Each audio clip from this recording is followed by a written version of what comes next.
And now honoring a hero happening right now. Funeral services are underway for Officer Jamal Mitchell. He was a New Haven native and Minnesota police officer shot and killed in the line of duty. Channel 3 New Haven Bureau Chief Matt McFarland is now live outside the Floyd Little Athletic Center, where police officers from all across the state and the nation are paying respects right now. Matt?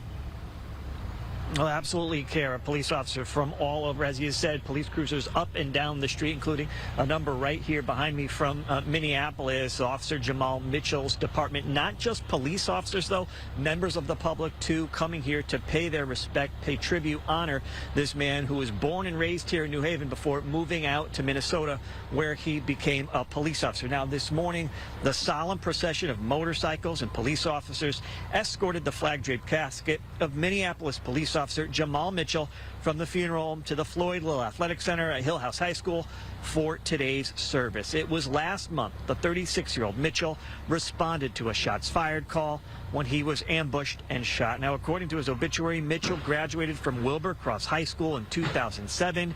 6 years ago, he moved to Minnesota, first working as a TSA agent at the airport, prior to becoming a Minneapolis police officer, where he was even awarded Officer of the Month back in February of 2023. Officer Jamal Mitchell leaves behind his longtime partner and fiance along with 4 children. There will be a private burial at Evergreen Cemetery after today's funeral service. And of course, we'll have a complete recap coming up tonight on Eyewitness News. We're live with the mobile newsroom in New Haven. Matt McFarland, Channel 3 Eyewitness News.